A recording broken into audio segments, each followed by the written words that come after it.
Cette chronique est une présentation de la Commission culturelle du Témiscamingue. Quand vient le temps de penser à un Noël 100% témiscamien, on ne peut pas passer sous silence le volet culturel parce qu'il y a beaucoup d'artistes et artisans qu'on peut encourager pendant la période des fêtes. Alors Véronique Beaulé de la Commission culturelle vient nous en donner quelques exemples. Exactement. Donc Chloé, je commence avec une nouveauté de la Verrerie de la Montagne. On connaît bien Nancy Couturier et ses bijoux en verre. Et là, elle nous apporte complètement ailleurs avec ses magnifiques abat-jours qui sont en verre. Et ce qui est intéressant, c'est justement la transparence qu'offre le verre et les couleurs super colorées qu'elle met dans ses abat-jours. Donc, une nouvelle collection disponible. Il y a des suspensions simples comme ça, mais il y a aussi des fois des 3 suspensions qui sont disponibles. Il y en a sur pied, si je me trompe pas. Oui, exactement. Et elle a développé aussi une autre série avec tout ce qui est les plats. Donc, différents plats et même, elle a des plantes qu'elle montre à l'intérieur. Oui, dans le fond, c'est ça, c'est une nouveauté. C'est des plantes carnivores. Donc, oui. Elle a un ami qui est spécialisé dans les plantes carnivores qui a commencé à lui fournir. Donc, on peut acheter tout fait déjà un petit montage avec une plante carnivore. Donc, il y a différentes variétés. Je trouve ça intéressant. C'est super intéressant, puis ça vient faire un beau complément à sa ligne de petits plats ou de petits pots comme ça qui sont offerts. Donc, pour voir la variété de la Verrerie de la Montagne, parce que là, on vous montre ces 2 items-là, mais vous allez sur verriedelamontagne.com ou vous vous rendez directement à son atelier qui est situé aux 3 rue de la Montagne du côté de Ville-Marie. Il y a aussi chez Eugène où est-ce qu'on retrouve des suspensions dans le magasin, donc c'est intéressant à aller voir sur place. Tout à fait. Il y a aussi du côté, en fait, il faut dire, la fabrique de Gepetto s'est transformée en savonnerie au courant de l'année. Exactement, et ça porte le nom Savon du terroir. Je suis allée faire un tour et l'odeur, quand on arrive dans cette place-là, c'est super intéressant. Il faut savoir que ce sont principalement des savons et ils sont faits avec des produits naturels, 4 produits principaux. L'huile de coco, l'huile d'olive, du beurre de karité, cire d'abeille et ils sont fabriqués à la main, sur place, par une maître savonnière. Et ils sont vraiment dans l'optique zéro déchet à cet endroit. Et donc, je vous ai apporté là, certaines choses comme ça, des savons de grand-mère qui enlèvent, par exemple, un spécifique pour enlever l'odeur de terre, d'autres spécifiques pour enlever différentes odeurs. Il y a ce que tu as dans tes mains, Chloé, qui est un éco-déo dans la petite pochette, donc un désodorisant. Ensuite, le plat, juste en dessous de toi, c'est du savon à vaisselle qui est en poudre, comme ça. On peut se rendre sur place, apporter ses contenants, parce que juste ici, regarde, on a le savon comme ça, vaisselle liquide, mais on peut apporter son propre contenant, il est disponible en vrac et on remplit à ce moment-là notre contenant. Un que je trouvais super intéressant aussi, c'est un savon pour chien, parce que nos amis canins ont besoin aussi de parfois se laver. Dans la mouvance, justement, des shampoings en barre et compagnie. Oui, parce qu'il y en a aussi, tous les shampoings en barre, les revitalisants en barre, de la crème à main aussi de façon solide qu'on peut utiliser. Donc, ça vaut vraiment la peine. Ils ont pignon sur rue au 10 Notre-Dame-Est du côté de Lorrainville et prenez le temps d'aller regarder la gamme de produits qui est offerte parce qu'il y en a vraiment une multitude. On parle de trucs pour le bain, des bombes effervescentes, des choses comme ça, mais aussi des bombes pour la lessive. Donc, vraiment, là, on met cette petite bombe-là dans notre lessive puis ça fait office de savon. Donc, vraiment, là, plusieurs produits disponibles du côté du savon du terroir. Définitivement, dans la mouvance zéro déchet, faire soi-même à la main et fabriquer au Témiscamingue. Là, on peut pas avoir plus que ça. Dans le mille. Voilà. Exactement. Donc, prenez le temps d'aller faire un tour.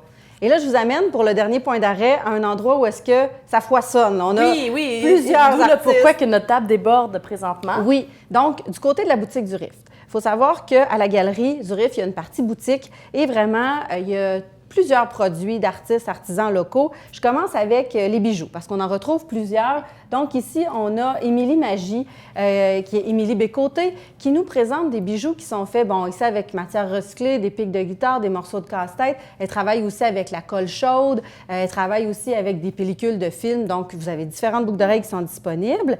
Vous avez aussi des bijoux en verre qui sont offerts par Carmen Quentin. Donc, c'est super intéressant. Il y a différents bijoux en verre, là, donc bracelets ou breloques qui sont disponibles, des pendentifs. Et il y a aussi une autre collection que moi j'ai découverte du côté du Rift qui s'appelle 1000 confections. Et c'est une femme qui travaille à partir vraiment de matière recyclée. Donc, on peut voir à l'intérieur des bijoux des morceaux d'ordinateur, des morceaux d'intérieur de montres. Donc, 1000 confections. C'est à voir aussi, il y a des bracelets, il y a différentes choses. Et je termine avec côté bijoux, du côté de la fée coquette. Donc, on connaît bien, qui nous présente là, plusieurs boucles d'oreilles qui sont recouvertes de tissu. Donc, une variété, là, soit des pendentifs ou des comme ça collés sur l'oreille, différentes grosseurs. Et là, les possibilités sont infinies du côté des couleurs et des tissus. Donc, la fée coquette qui est aussi disponible du côté de la boutique du Rift. Et là, il y a aussi Colette Jacques, qui est une artiste métisse qui offre une gamme avec plus à saveur autochtone. Donc, différents items qui sont faits soit de cuir, soit avec le perlage que l'on connaît là, du côté autochtone aussi. Donc, il y a une belle variété de pochettes comme ça ou de bijoux ou de porte-clés aussi qui sont disponibles et qui sont faits par Colette Jacques. Et il y a aussi l'artiste Frank Paulson qui a rendu disponibles certains items. Donc, on a des cartes de souhait à l'effigie de ses œuvres. Moi, j'ai ici aussi une reproduction d'une de ses œuvres, donc un format parfois plus petit, peut-être plus facile à encadrer et tout ça. Et ce qui est intéressant aussi, c'est qu'il y a de l'impression sur chandail de ses œuvres. Donc, c'est intéressant, oui, des fois, de se procurer une œuvre, mais de la porter comme ça tous les jours, c'est une variante qui est super intéressante. Et je voulais vous parler aussi d'artisans du textile. Et là, on a beau être à l'affût, parfois on manque le bazar des fermières ou on manque cette fameuse fête-là dans notre village, puis on n'a pas accès à du fait main, à des artisans du textile. Et du côté du Rift, il y en a. Donc, on a Maryse Racine qui offre comme ça différentes catalogues, des couvertures. Il y a aussi des linges à vaisselle ou vraiment du tissage. Ça, c'est des beaux cadeaux à donner parce que le temps que ça a pris à confectionner, puis la durée de vie que ça a, c'est super intéressant. Donc, Maryse Racine, mais il y a aussi toute une variété de tuques, mitaines, foulards par Roselyne Godette qui sont là. Donc, pour les plus grands, pour les tout petits. Donc, il y a vraiment différentes variétés. Et quand je parle de tout petit, il y a aussi Marie-Claude Boucher. Je trouve ça super intéressant, la gamme de Marie-Claude. Ça s'appelle un gobe souci. Oui. Donc, tu peux ouvrir le petit zip et tu peux mettre tes soucis à l'intérieur. Je pense qu'il y a même toujours un petit papier qui vient. Oui, voilà. Tu peux écrire tes soucis, tu les mets à l'intérieur. Il y a la même variété pour mettre les dents quand les dents tombent. Il y a différentes choses du côté des petits napperons réutilisables, des trucs pour mettre aussi le carnet de santé de son enfant aux couleurs de l'enfant. Donc, une belle gamme de peluches, de sacs à pyjama. Vraiment, c'est tous des tissus très colorés. Puis des peluches qu'on n'est pas, qui sortent un peu de l'ordinaire, puis qui sont confectionnées à la main. Donc, c'est super intéressant, les œuvres de Marie-Claude Boucher. Donc voilà, et là, je voulais attirer ton attention sur une nouveauté, Chloé, cette année. C'est qu'on s'en va tranquillement, pas vite, vers la 15e édition de la Biennale internationale d'art miniature. Et là, pour commencer à parler de cette 15e édition, le RIF a décidé de faire une levée de fonds et ils ont demandé aux artistes de remettre des œuvres dans le but de faire cette levée de fonds-là, qui était le 29 novembre dernier, mais elle se poursuit jusqu'au 15 décembre. Et les gens sont invités à aller se procurer une œuvre au coût de 50 $.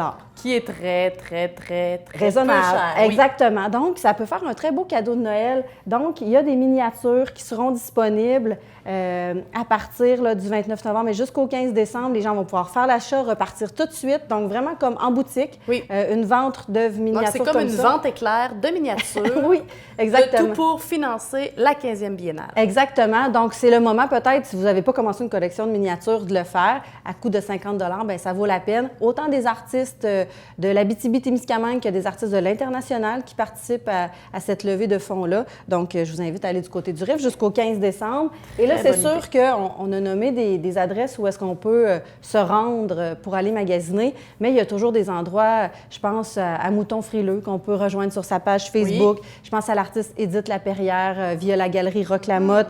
Il y a, soyez à l'affût, les bazars des fermières, là, novembre, décembre, ça se passe. Il y a la boutique des arts du côté du Conseil de la culture de l'Abitibi-Témiscamingue. Donc, il y a plein d'endroits aussi virtuels où on peut entrer en contact avec des artistes ou des artisans. Et bien entendu, il y a le fameux marché de Noël qui se tenait le 7 décembre. Et d'où le pourquoi qu'on faisait la chronique aujourd'hui. C'était un peu pour dire, si vous avez manqué, le 7 décembre, c'est vraiment la place pour magasiner local, culturel et artisan. Mais si vous avez passé tout droit, ben vous pouvez vous rattraper avec toutes ces belles boutiques. Voilà. Merci beaucoup, Véronique. Merci, Chloé. Et on se retrouve demain pour une autre chronique des fêtes.